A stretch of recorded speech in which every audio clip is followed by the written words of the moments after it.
Hello दोस्तों, मेरा नाम दिनेश प्रसाद बनवाल है और पाठशाला एक्सप्रेस में आपका स्वागत है। दोस्तों, जैसे कि आज आप लोग हेडिंग में देख रहे हैं, आज हम लोग पढ़ने वाले हैं इतिहास के दूसरे अध्याय में, जिसमें हम लोग 16 महाजनपद एवं उसकी राजधानी के बारे में पढ़ेंगे। इससे पहले हम लोग वैदिक सभ्यता का जो पाठ था उसको हम लोग पूरे तरीके से समाप्त कर चुके हैं। इसके बाद हम लोग आज 16 महाजनपद एवं उसकी राजधानी के बारे में पढ़ेंगे।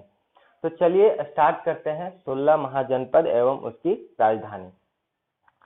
ठीक है, लेकिन इसको समझने से पहले अगर हम लोग गौर करें वैदिक सभ्यता में, तो वैदिक सभ्यता का जब हम लोग राजनीतिक जीवन पढ़ रहे थे तो उसमें हम लोग देखते थे कि राजनीतिक जीवन का जो शुरुआत हुआ था वो शुरुआत परिवार से माना गया था, है ना। तो जो परिवार था उस परिवार को हम लोग कुल के नाम से जानते थे। किसके नाम से? कुल के नाम से। ठीक है, तो राजनीतिक जीवन का जब अस्तित्व धीरे धीरे हमारे सामने आने लगा तो राजनीतिक जीवन का शुरुआत जो था वो कुल से माना गया। कुल कुल किसको बोलते थे? तो कुल परिवार को बोला जाता था। ठीक है, तो कई कुल या कई परिवार मिल करके किस चीज का निर्माण करता था? तो ग्राम का। ठीक है, कई कुल मिल करके ग्राम का निर्माण किया। ठीक है, और कई ग्राम मिल करके विष का निर्माण करते थे। ठीक है, उसी प्रकार कई विष मिल करके जन का निर्माण करते थे। ठीक है, यहां तक तो हमें पता है। ठीक है, कि उत्तर वैदिक युग में कुल से ग्राम, ग्राम से विष, विष से जन का निर्माण हुआ। लेकिन आज हम लोग पढ़ने वाले हैं जनपद। ठीक है, तो ये जनपद का निर्माण कैसे हुआ? कोई आपसे पूछता होगा या जब आप अध्याय शुरू करते होंगे कि 16 महाजनपद, तो ये महाजनपद बना कैसे?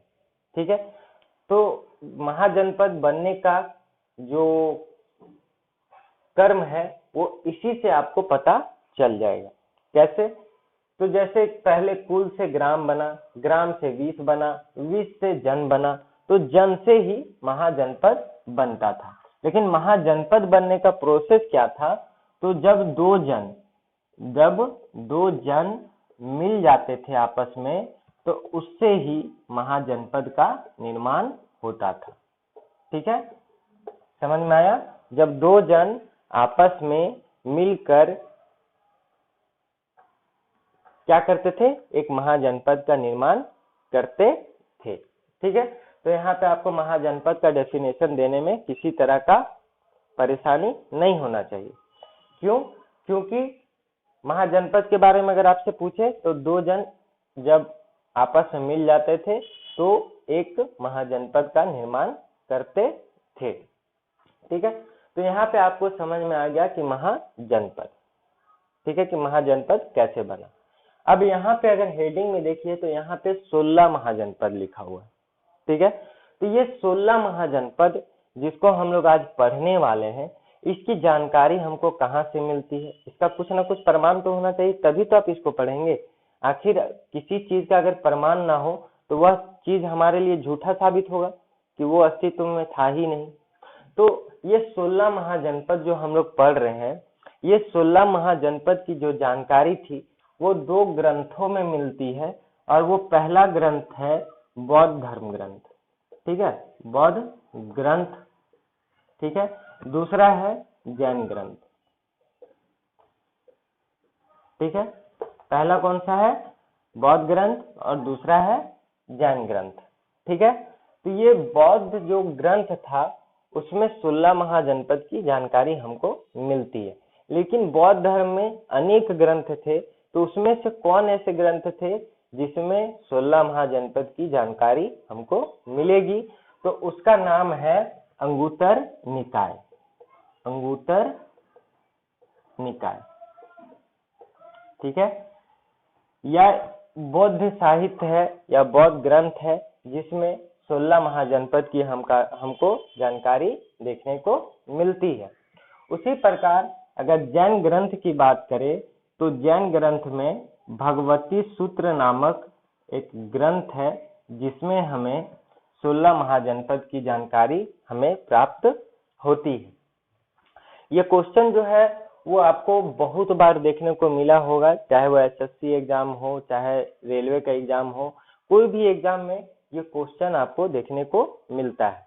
और बहुत ऐसे स्टूडेंट है जो इसको छोड़ देते हैं, जिसके कारण उसको परेशानी होती है कि 16 महाजनपद के बारे में तो हमने सुना है, लेकिन इसकी जानकारी हमें कहाँ से मिलती है, यह चीज की जानकारी उनको नहीं होती है, जिसके कारण ये क्वेश्चन उनका छूट जाता है।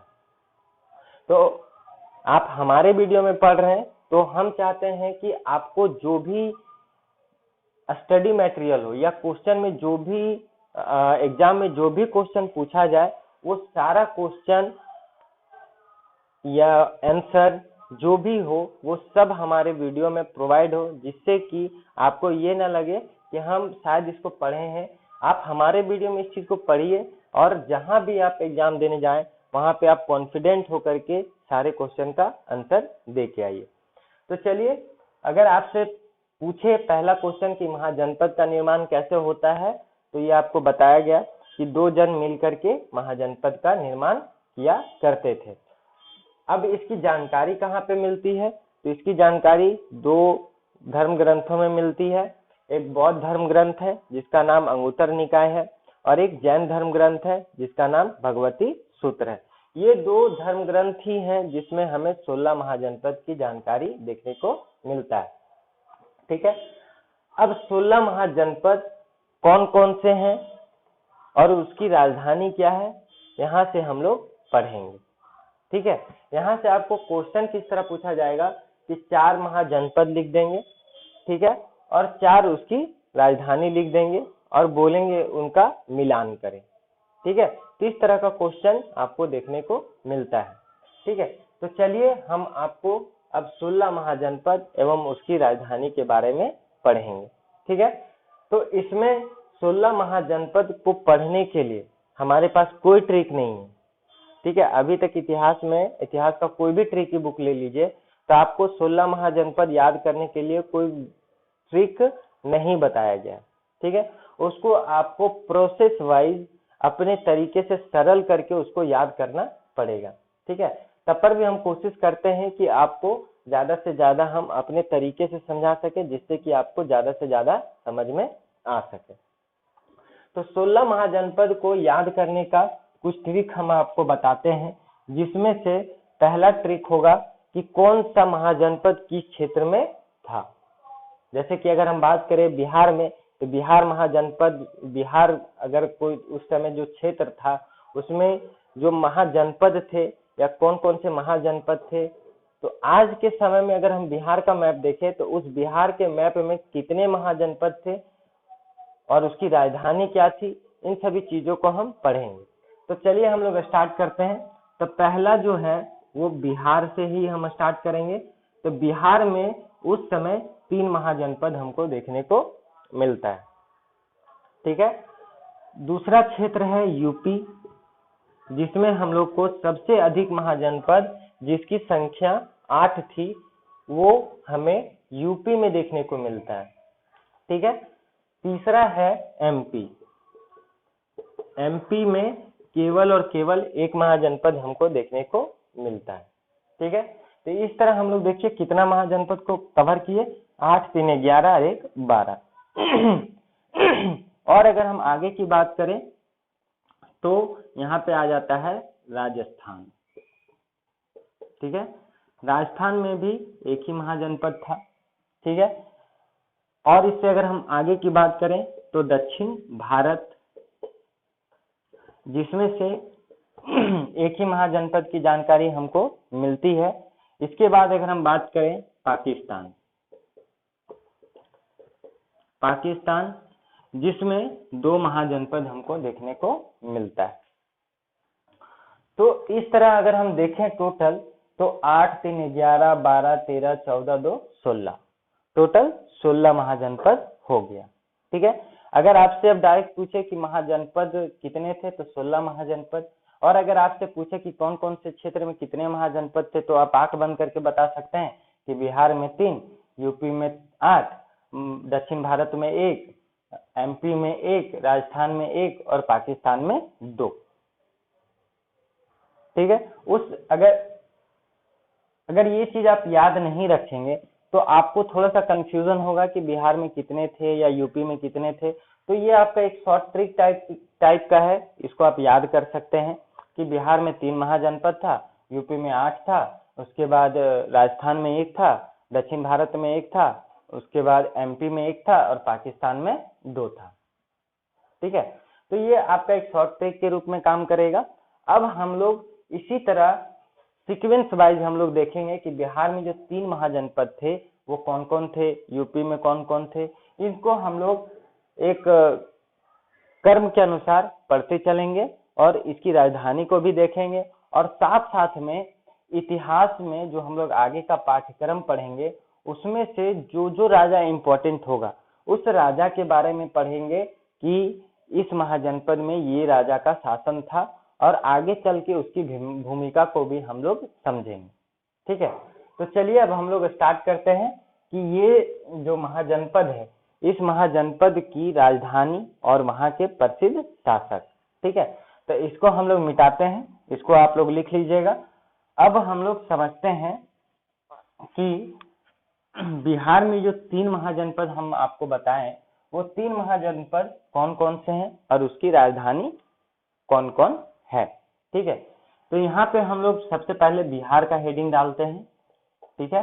बिहार में टोटल कितने? 3। ठीक है। अब बिहार में 3 है तो ये 3 कौन कौन से हैं? तो पहला जिसको हम लोग मगध के नाम से जानते हैं, ये पहला महाजनपद हुआ। ठीक है। दूसरा अंग, ये भी बिहार में ही है। तीसरा वज्जी। ये 3 महाजनपद जो है वो बिहार में प्राचीन समय में स्थित थे। ठीक है। पहला कौन सा है? मगध, दूसरा अंग, तीसरा वज्जी। अब ये 16 महाजनपद में सबसे ज्यादा अगर हम लोग इम्पोर्टेंट देखें तो वो मगध का है। यहीं से हमारा राजनीतिक शासन जो होता है या साम्राज्य का विस्तार जो होता है यहीं से हमारा देखने को मिलता है। ये 16 महाजनपद में सिर्फ मगध ही ऐसा महाजनपद है जो अन्य महाजनपद से शक्तिशाली, और यही मगध का उत्कर्ष हम लोग देखते हैं। ठीक है। इसके लिए आपका एक अलग अध्याय रहेगा कि मगध का उत्कर्ष 16 महाजनपद में केवल और केवल मगध के उत्कर्ष होने का क्या कारण था। ठीक है। इसका एक अलग चैप्टर आपका रहेगा जो इसके बाद हम लोग पढ़ेंगे। ठीक है। लेकिन अभी केवल और केवल हम लोग महाजनपद और उसकी राजधानी के बारे में पढ़ते हैं। ठीक है। तो अभी हम लोग क्या देखें कि बिहार में 3 महाजनपद है। ठीक है। पहला महाजनपद कौन सा है? मगध, दूसरा अंग, तीसरा वज्जी। ठीक है। साथ साथ में बोलते चलिए ताकि आपको मेरे साथ आप बोलेंगे तो आपका रिपीट भी होगा और आप लिखेंगे तो आपको एक बार में याद हो जाएगा। अब देखते हैं ये 3 महाजनपद हुए। अब इसकी राजधानी क्या है? ठीक है। तो मगध की अगर राजधानी की बात करें तो इसकी राजधानी राजगिरा, ठीक है, या गिरिब्रज। ठीक है। क्या है? राजगिरा या गिरिब्रज। ठीक है। अंग की राजधानी की अगर बात करें तो अंग की राजधानी है चंपा। ठीक है। वज्जी की अगर बात करें तो वज्जी जो है वो वैशाली उसकी राजधानी थी। ठीक है। तो ये 3 महाजनपद बिहार में थे जिसकी राजधानी अगर हम बात करें तो मगध की राजधानी कहाँ? राजगिरा या गिरिब्रज। ठीक है। अंग की राजधानी चंपा, वज्जी की राजधानी वैशाली। तो साथ साथ में बोलिएगा, ठीक है, ताकि आपको याद हो जाए। तो बिहार में कितने? 3। पहला कौन? मगध जिसकी राजधानी राजगिरा या गिरिब्रज। दूसरा महाजनपद अंग जिसकी राजधानी चंपा। तीसरी वज्जी जिसकी राजधानी वैशाली। ठीक है। अब हम आपको बताएं कि यहाँ पे प्रमुख शासक के बारे में पढ़ते चलेंगे। ठीक है। तो मगध महाजनपद का जो शासक था उस शासक का नाम था वृहद्रथ। ठीक है, जो उस समय वृहद्रथ जो था वो वृहद्रथ वंश का संस्थापक था। ठीक है, वृहद्रथ जो था वो वृहद्रथ वंश का ही संस्थापक था। ठीक है, तो मगध पे जो शासक था उसका नाम क्या था? वृहद्रथ। उस समय कौन सा वंश चल रहा था? तो वृहद्रथ वंश ही चल रहा था। ठीक है, मगध की राजधानी क्या है? तो राजगिरा या गिरिब्रज। ठीक है, उसी प्रकार अंग की राजधानी चंपा, वज्जी की राजधानी वैशाली। ये तीन आपको याद रखने हैं कि ये तीन महाजनपद जो है वो बिहार में स्थित थे। ठीक है, अब हम बात करते हैं यूपी की। यूपी में टोटल कितने हैं? तो टोटल 8 हैं। ठीक है, तो ये इसको हम मिटाते हैं। अब हम लोग यूपी के बारे में पढ़ते हैं कि यूपी में टोटल जो 8 महाजनपद थे वो कौन कौन थे। तो यहाँ यूपी लिखिए, हेडिंग दे दीजिए, और हम लोग यहाँ से स्टार्ट करते हैं। यूपी में टोटल जो 8 महाजनपद थे उनके नाम और उनकी राजधानी। तो यहाँ पे अगर यूपी की बात करें तो सबसे पहले हम लोग नाम लिखते हैं काशी। ठीक है, दूसरा कौशल। ठीक है, तीसरा मल। ठीक है, चौथा वत्स। ठीक है, पांचवा इंद्र, सॉरी पांचवा जो होगा वो आपका नाम रहेगा कुरु। ठीक है, छठा पंचाल, सातवां चेदी, आठवां सूरसेन। ठीक है, ये टोटल 8 जो हुए वो यूपी के महाजनपद है। ठीक है, मतलब ये 8 महाजनपद जो था वो यूपी में हमको देखने को मिलता है। ठीक है, अब यहाँ से हम लोग समझते जाते हैं कि काशी, जो काशी नाम का जो महाजनपद है, इसका राजधानी कहाँ था, या कौशल की राजधानी कहाँ था, मल का राजधानी कहाँ था, और इसमें कौन कौन से शासक हमको देखने को मिलते हैं, जिसको हम लोग आगे के अध्याय में पढ़ेंगे। ठीक है, तो ये जो काशी का जो राजधानी है वो वाराणसी है। ठीक है, वाराणसी, जिसको हम लोग बनारस के नाम से जानते हैं। दूसरा है श्रावस्ती। ठीक है, कौशल की राजधानी श्रावस्ती।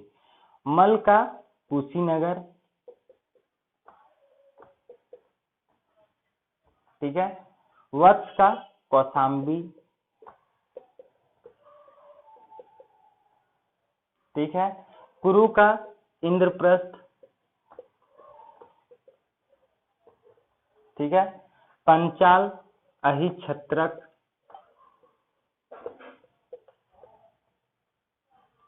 चेदी का सुक्तिमती।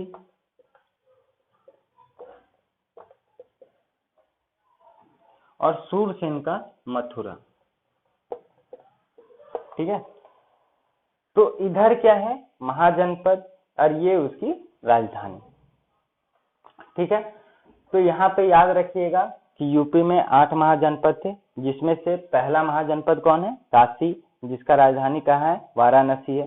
दूसरा है कौशल, जिसका राजधानी श्रावस्ती है। तीसरी है मल, जिसका कुशीनगर है।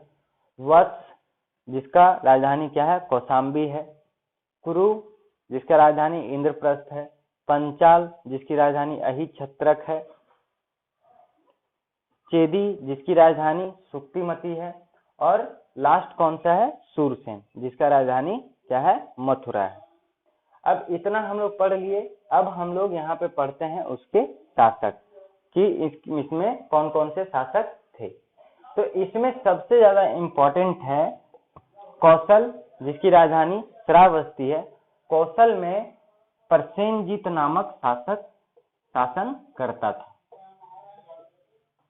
प्रसेनजीत नामक शासक।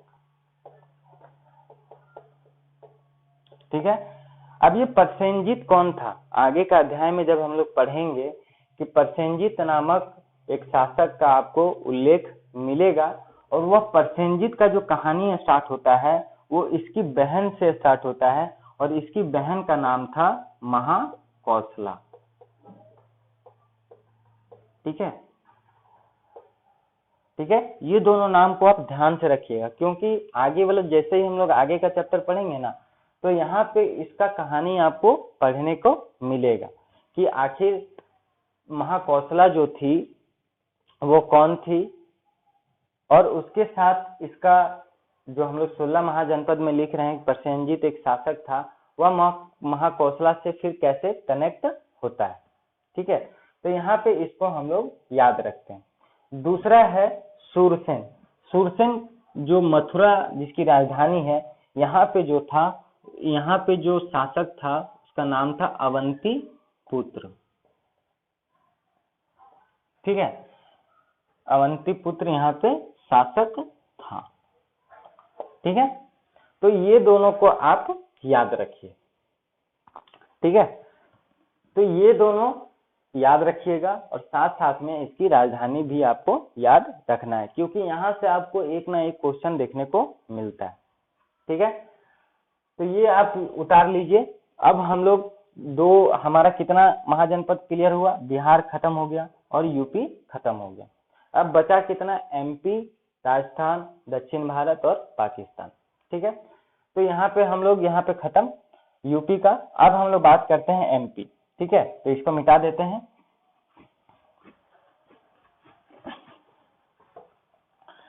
तो अगर हम एमपी की बात करें तो एमपी में केवल एक महाजनपद हमको देखने को मिलता है। ठीक है, एक महाजनपद हमको देखने को मिलता है। तो एमपी में जो एक महाजनपद था जिसका नाम था अवंती। ठीक है, क्या नाम है, अवंती। ठीक है, इसकी जो राजधानी थी वह उज्जैन या महेशमती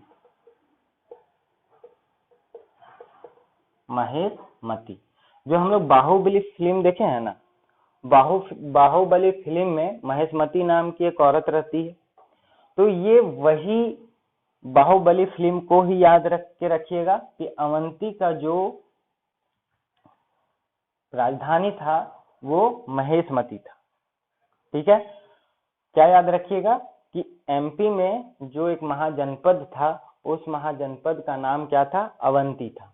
ठीक है, और वह अवंती महाजनपद का राजधानी क्या था, उज्जैन या महेशमती। और ये महेशमती कौन थी, तो बाहुबली फिल्म में जो हीरो की माँ जो प्रभास को बचाती है उसका नाम क्या रहता है, महेशमती। तो याद रखिएगा, इस तरह आप याद कर सकते हैं। ठीक है, तो जहां जहां आपको हमको लगता है कि ट्रिक देना जरूरी है तो वहां पे हम आपको ट्रिक देते हुए चलेंगे, ताकि आपको याद करने में किसी तरह का दिक्कत नहीं हो। ठीक है, तो एमपी में जो जनपद था वो कौन था, तो अवंती था। तो अवंती का राजधानी क्या है, उज्जैन या महेशमती। ठीक है, और यहाँ पे एक प्रमुख शासक है जिसका नाम है चंड प्रघोत। ठीक है, चंड प्रघोत। ठीक है, इसको जो है ना पीलिया का बीमारी हो जाता है। क्या, पीलिया का बीमारी। ठीक है, अब आप सोच रहे होंगे कि सर ये सब लिखाने का क्या आवश्यकता है। ठीक है, जैसे कि हमने आपको बताया कि अवंती में चंड प्रघोत नामक एक शासक था जिसको पीलिया का बीमारी हो जाता है। तो ये शासक का नाम तो समझ में आया, लेकिन पीलिया का बीमारी जो हो जाता है इसको लिखाने का क्या मतलब। तो जब हम लोग आगे का अध्याय पढ़ेंगे ना, जब जैसे ही हम लोग यहाँ पे हर्यक वंश के बारे में पढ़ेंगे तो वहां पे देखेंगे कि इस शासक का उल्लेख हमको देखने को मिलता है। और ये बीमारी जो है इस वजह से साम्राज्य विस्तार को, बिंबिसार जब साम्राज्य विस्तार करता है तो यह बीमारी को ठीक करने के लिए बिंबिसार एक अपने राजवैद्य को भेजता है, जिसके कारण यह बीमारी ठीक हो जाता है। और वह उसकी सहायता से, जिसका बिंबिसार चंड प्रघोत का मित्र बन जाता है, और उसकी सहायता से वह अन्य क्षेत्रों पे वह अपना साम्राज्य विस्तार कर पाता है।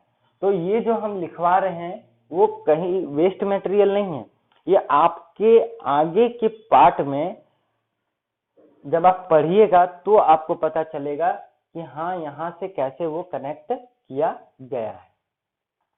ठीक है, तो ये सब सारा चीज आप लिख के चलिए, ताकि आप अगर हम कनेक्ट करेंगे तो आप पीछे वाले पेज को आराम से पलट के देख के आप पता कर सकते हैं कि इसके और इसके बीच में क्या कारण था जिसको हम ये लिखे हैं। ठीक है, तो ये था एमपी की बात। अब हम बात करते हैं राजस्थान। राजस्थान की बात करें तो राजस्थान में एक महाजनपद था जिसका नाम था मत्स्य। ठीक है, जिसका नाम क्या है? मत्स्य, जिसको हम लोग विराट नगर के नाम से, इसकी राजधानी जो थी, इसका राजधानी कौन सा था? विराट नगर। ठीक है, और यहाँ पे जो शासक था उस शासक का नाम विराट था। ठीक है, क्या था? विराट नामक शासक।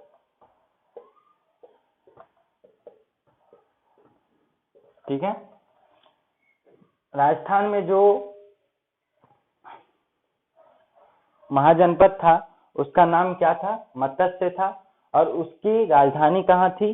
विराटनगर थी, और यहाँ का जो शासक का नाम था वो क्या था? विराट था।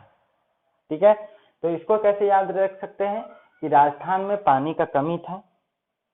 ठीक है, इसलिए वहां पे जो मछली था वो मर गया था, और उस मछली को बेचने के लिए कहाँ ले जा रहा था? तो विराट नगर लेके जाया जा रहा था। ठीक है, और उसको ले कौन जा रहा था? तो विराट। ठीक है, तो यहाँ पे शासक कौन हो गया? विराट हो गया।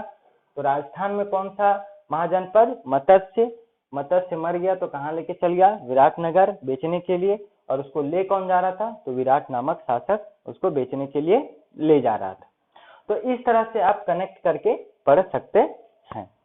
ठीक है, ये एक ट्रिक ही मान के चलिए कि इसको कैसे याद किया जा सकता है।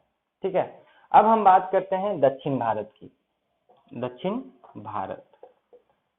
ठीक है, तो दक्षिण भारत की अगर हम बात करें तो यहाँ पे जो थी महाजनपद उसका नाम है अस्मक, जिसकी राजधानी थी पोटली। ठीक है, अस्मक की राजधानी कहाँ थी? पोटली थी। ठीक है, तो यहाँ पे क्या रखिएगा, क्या याद रखिएगा कि अस्मक मतलब अस्मक जो है वो महाजनपद है, इसकी राजधानी पोटली है। तो अस्मक को हम लोग ऐसे याद रख सकते हैं कि अश्व, अस्मक अश्व, अस्मक अश्व। ठीक है, तो अस्मक को हम लोग अश्व समझ लेते हैं, तो अश्व के ऊपर हम लोग पोटली लेके चल दिए सैर करने के लिए, ताकि कहीं भी हमको भूख लगे तो हम उसको आराम से खा सके।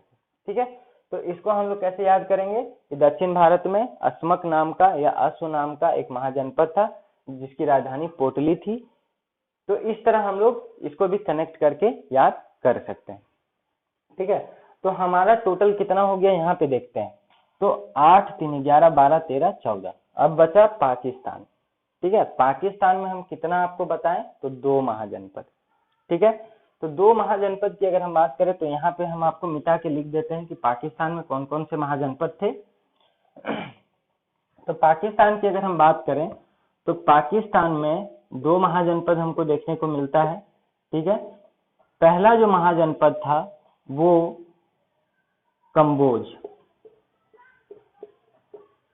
ठीक है, दूसरा जो है वो गंधार। ठीक है, कंबोज और गांधार, ये 2 महाजनपद थे। कंबोज की अगर राजधानी की बात करें तो राजपुरा। ठीक है, और अगर गांधार की बात करें तो तक्षशिला। ठीक है, और ये दोनों, गांधार का अगर शासक की बात करें तो यहाँ पे गांधार का सबसे प्रसिद्ध शासक था जिसका नाम था चंद्रवर्मन। ठीक है, क्या नाम है? चंद्रवर्मन, जो यहाँ का सबसे प्रसिद्ध शासक था। ठीक है, और ये पाकिस्तान में जो महाजनपद था, ये पाकिस्तान में होने का रीजन क्या था कि यहाँ पे कंबोज या गांधार में हाथी का उच्च किस्म या हाथी का जो उच्च नस्ल जो बोलते हैं कि अच्छा नस्ल जो बोलते हैं वो यहाँ पे पाया जाता था। साथ ही साथ यहाँ पे लोहा भी पाया जाता था। जिससे कि अच्छे किस्म का अस्त्र शस्त्र बनाया जा सके।